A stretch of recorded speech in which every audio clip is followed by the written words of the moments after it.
Car crash cases, defective products, dangerous drugs, injuries, and abuse. Across the state of Alabama, the attorneys, proudly sponsored by the law firm of Hollis Wright, are here to serve you. Your tough legal questions answered by our experts. The attorneys with Josh Wright from the law firm of Hollis Wright and host David Lamb.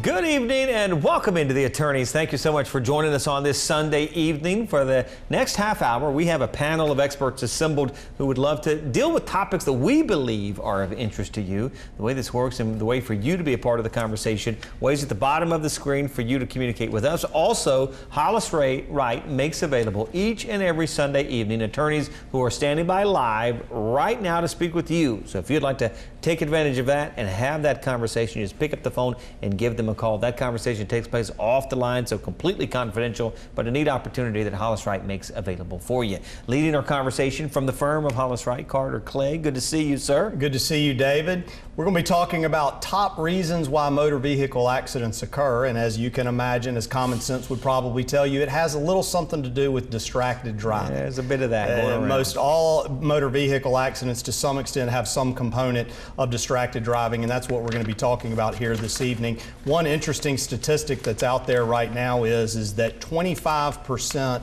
of teenagers will respond to at least one text while they're driving every single time. Oh my. And we're going to talk about some laws in Alabama and throughout the country to try and curb that and eliminate that from happening, because obviously if you're texting while you're driving, you're going to be distracted, and that's how accidents happen. So let's jump right into it. We're very glad to have an attorney in Birmingham with us named Jessica Powers. She's been practicing for several years now, and I believe she's a former law clerk of Judge Vance, who's a circuit court judge here in Jefferson County, does a great job for the citizens in Jefferson County. Jessica, thank you so much for being here on the show. Tell us a little bit about yourself and your areas of legal practice. Well, I've been practicing now for a little over a decade. As you said, I clerk for Robert Vance in Jefferson County, and since leaving Judge Vance, I've been pretty much in litigation my entire career, but the last 7 or 8 years has been primarily working with motor vehicle wrecks and tractor trailer wrecks and other types of personal injury. Give us an idea when we talk about distracted driving. I guess the best way to jump into, we've talked about texting and driving, but just give us some examples of distracted driving that you've seen over the years and that you primarily see in your practice. What's going on out there that is really distracting people from actually paying attention to driving, which is what they're supposed to be doing? Well, I'm sure we've all been driving down the roadway and looked over to our left or right and seen a number of drivers next to us with their head down and not out looking forward. It's never us, it's always somebody else. Right, yeah, right. Absolutely. But I think the short answer is that technology is really what's distracting us these days. And it's in the form of cell phones, it's in the form of the computer screens that are in our vehicles. It can be GPS devices, but nowadays when we're driving, we're not just driving. We're answering phone calls, we're sending messages, we're interacting with the Pandora radio. So basically drivers are no longer devoting their entire attention to the roadway. And of course that's compounded by the traditional forms of distraction, which would involve eating, drinking, smoking cigarettes, dealing with the baby that's crying in the back seat, and a whole host of other things that can go on inside the automobile. Now on top, you've added on top of that all of the distractions associated with smartphones and video screens and iPads and everything else that goes on. I can actually remember, as I was looking at the materials for the show, I can remember 30 plus years ago when I was a little boy driving with my parents on vacation, and my mother would be sitting in the passenger seat, my father would be driving, my mother would be looking at the newspaper, and all of a sudden we'd start drifting off the road and we'd look up and my dad's trying to look at something in the newspaper. So we've come a long way from those types of circumstances, but at the end of the day, it's all a form or a type of distraction that is taking your eyes off of the roadway and potentially putting yourself in harm's way and somebody else in harm's way. And you're exactly right. I mean, we do that, and if you're on your commute home tomorrow, I mean, you'll see folks who are distracted and on those devices. Is it illegal to be on your cell phone while you're operating a vehicle? Well, that's a good question, and it depends on what state you're in. But in the state of Alabama, we don't have what they call a handheld ban. Okay. In 14 other states, you can't even be holding your phone to see if you're going in the right direction through your navigation. Okay. In Alabama, the only thing that's banned is texting and driving, and that would be, reading a text, composing a text, sending a text message. Okay. Yeah, with one exception that I learned, honestly, getting ready for tonight's show, which is, as I understand it, there is a law that applies to 16 and 17-year-olds that for the first 6 months of having your license, if I'm stating this correctly, you cannot use the cell phone at all, whether it be hands-free, holding it in your hand, talking on the cell phone, and certainly texting applies to everybody. But that is sort of one little caveat that we have in Alabama along those lines. What's interesting, though, is that the Alabama law, Jessica, correct me if I'm wrong, that applies to prohibiting texting and driving does not apply to watching YouTube videos or to reading something online or on the internet, things that could easily distract you as much, if not more, than texting. But it's very narrowly written and only applies to texting. Am I right? You are correct, and I think the practical application of that is that it's very hard for a police officer to be able to stop somebody and show that they were texting in the moment. It's another thing to be able to say, okay, you can't hold your device and be tick, tick, tick, ticking on it.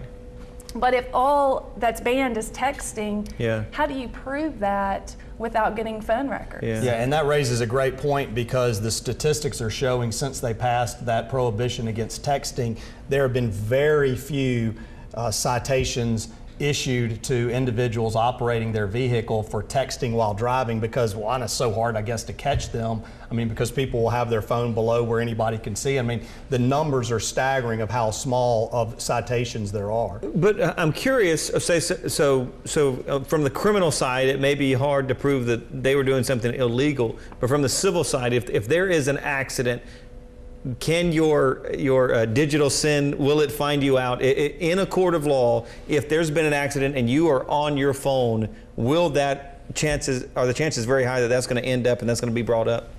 Absolutely, and that's the first thing that we do for our clients is when we file a lawsuit, we file a subpoena and we get those phone records, especially when a client comes in and says, I was halfway in the intersection and I just got plowed into by this person. I look over, they're not looking at me. There's pretty good indications when you've been hit by somebody that was distracted and distracted by a cell phone. Yeah, and through the discovery process, we can find out what their cell phone number is. Sometimes that's on the accident report, but you can get their cell phone number, find out who their provider is. We can issue a subpoena to the cell phone provider to provide us with information, as sort of a catalog or list of dates and times that they were on their cell phone, and you can match it up to the date and time that's reflected on the accident report. So there are a lot of evidentiary things that we can do to try and figure out whether the person was on their cell phone and the extent to which they were on it or how long they were on it. Is there something, if I'm in an accident and I believe the person who hit me, it's not my fault, an accident, it's not my fault, and I believe they were distracted in some way, is there something I should do, should look for, anything I should know if I find myself in that situation? Well, and I've had clients come in and say, I could see in my rear view mirror that the person that hit me from behind was looking down at something. So I think that the first thing that you should do if you think that the person that hit you was distracted is to tell the police officer that. And let them make a note of that in their report. There is a box on the crash report where a police officer can check it or can make a note of distracted driving. Now this goes back to what we were talking about before, where unless you say something to the investigating officer, he may not or she may not have any idea. So you need to make that first step. Yeah, not only informing the police officer, but then putting it on the police officer to go confront them and ask them, hey, they say you were on your cell phone, or they think you were texting and driving. Were you? Because most of the time people are going to be reluctant to lie right there on the spot to a police officer. You may get an admission that they were in fact on their cell phone. Yeah, all right. Hey, time for us to take our first break of the evening, so we'll head to break. We're going to pick up right here whenever we get back with Jessica and Carter, so stick around for that. As we head to break, a reminder, here's how you can join the conversation. And again, those attorneys from Hollis Wright standing by live right now to speak with you. Stay tuned, more of the attorneys coming right up.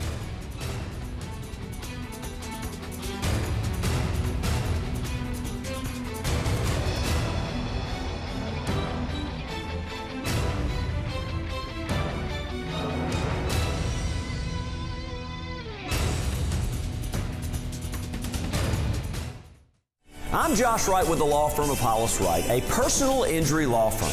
Thank you for watching The Attorneys. Now, we hope you, a friend, or a loved one never needs legal counsel for a case. But if you do, the goal of the show is simple: provide answers and legal counsel when you need it the most. Your call to the show is free, so if you have questions specific to the show or related to other accident or injury-related topics, you can call, email, or text us. Or you can also follow us on Facebook or Twitter, or simply contact us by going to hollis-wright.com and click on the Contact Us link. We know your time is valuable, so thank you for spending it with us watching The Attorneys.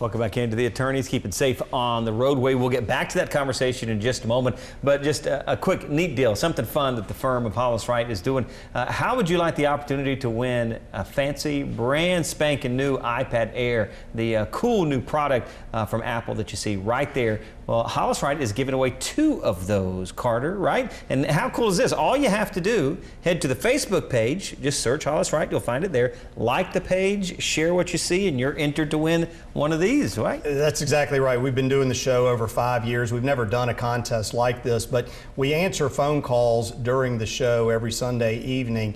And we talk to a lot of individuals that indicate that they watch the show every Sunday night. Well, without the viewers, the show wouldn't be possible. And so this is really our way of saying thank you to the viewers. It's kind of a fun, neat contest, give them an opportunity to win an iPad Air, which I think anybody would like to win. That's cool. And all they have to do is get on Facebook, and they have to, as I understand it, like and share the post, correct? That's it. Yeah, that's all you got to do. And we'll get right back to the conversation, but just to put a button on this, all you have to do, search the term Hollis Wright. You'll find Hollis Wright. Hit like. You got to like the page, and then share what you see there, and you are entered to win. Carter? Yeah, Jessica, let's talk a little bit about, we've obviously talked about, I guess, technology that may result in a driver being distracted and causing an accident, but let's talk a little bit about technology that exists in the vehicles that help you and me as attorneys actually prosecute these claims. We've all heard of black box data that you can download from airplanes if an airplane crashes that tells you exactly what the airplane was doing at the time of the crash. Do we have that type of technology in our automobiles now? We do. In almost all automobiles that have been manufactured in the last couple years have some form of event data recorder, which is what we call the black box. Many types of vehicles, like especially the German-made vehicles, Audis and other European Volvos, have had it for 10 years. And these black boxes, as we like to call them, are just a wealth of information regarding what's happened in an event. You can get information about the collision itself. You can get information about speed. You can get information about throttle. There's a lot that can come from what we call downloading the electronically stored information. Yeah, and so putting that in some context with real world examples, let's say for instance you've got a client that comes in and says that it was the other driver's fault and they were really going fast at the time they hit me. I'm confident they were speeding, but the other driver probably is not going to admit to speeding. You can actually get access to this data. You can do a data download, and you can find out the exact speed that the vehicle was traveling, say in the 10, 15, 20 seconds leading up to the collision, correct? Absolutely. Yeah.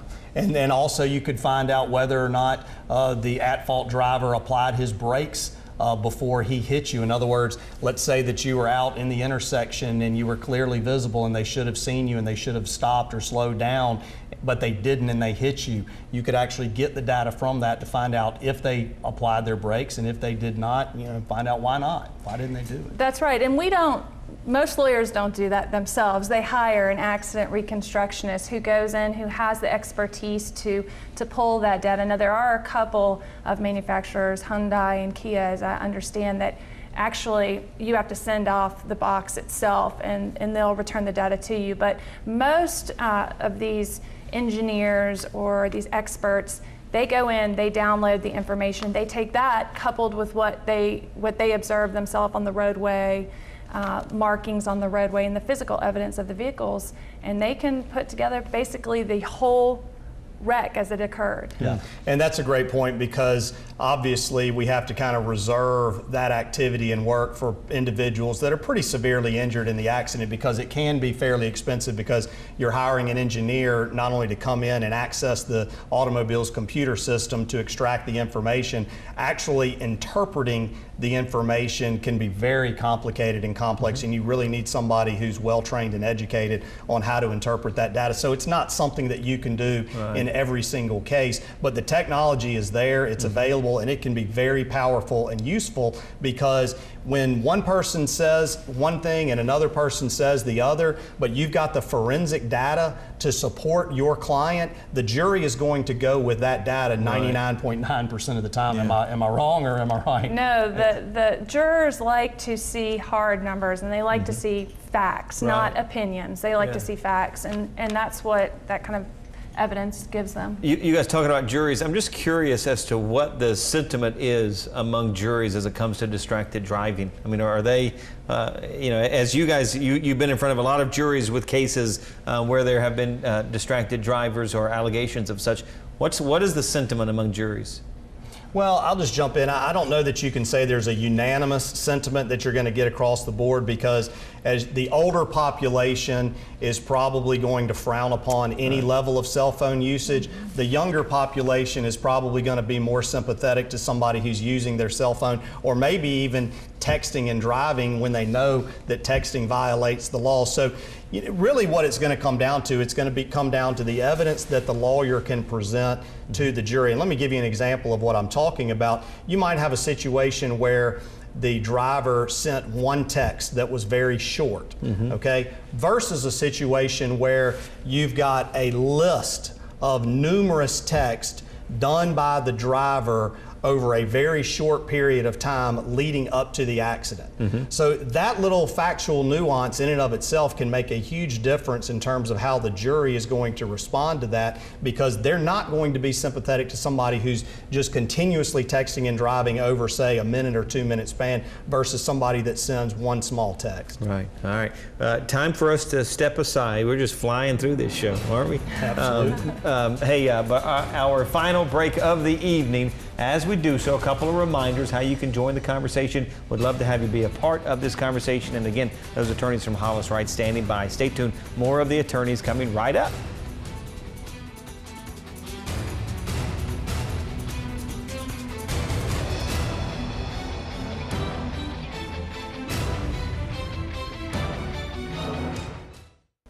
I'm Josh Wright with the law firm of Hollis Wright.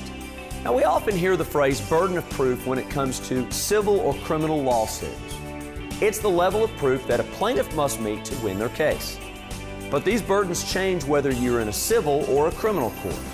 So in this week's Legal 4-in-1, we're answering the question, who holds the burden of proof and what is the burden in the case? Let's start with civil cases. Civil cases are brought by a plaintiff who claims they have been injured by some way by a defendant. Because there is no chance of jail time, since the injury does not amount to a crime, the burden of proof is not as difficult as in criminal cases. The level of proof here is called preponderance of the evidence. In general terms, that means the plaintiff must prove that it is more likely true than not true that the defendant is responsible for the plaintiff's injuries. You've seen the scales of justice before. Both parties have to fill those scales up with evidence to support their position. If the plaintiff can fill his scale up with just a bit more evidence than the defendant, the plaintiff wins the civil case and is entitled to a verdict. Now, the stakes are much higher in a criminal case than that of a civil case. That's because a criminal defendant could lose his freedom or even his life if he's found guilty. So who holds the burden of proof in a criminal case? Well, the state does, because the defendant is being accused of breaking state law. The state has to prove beyond a reasonable doubt that the defendant is guilty. It's the heaviest burden in the justice system. The evidence has to be so convincing that the jury believes beyond any reasonable dispute the defendant is guilty. Probably guilty just isn't enough in these cases. The law requires the jury to find the defendant not guilty if there is any doubt at all. Please remember, your call, email, or text to the attorneys is free. All of us at Hollis Wright want to help answer your questions on real issues you face. Remember, a competent lawyer will respond to every question you send in. That's our pledge and promise to you. Thanks for watching The Attorneys.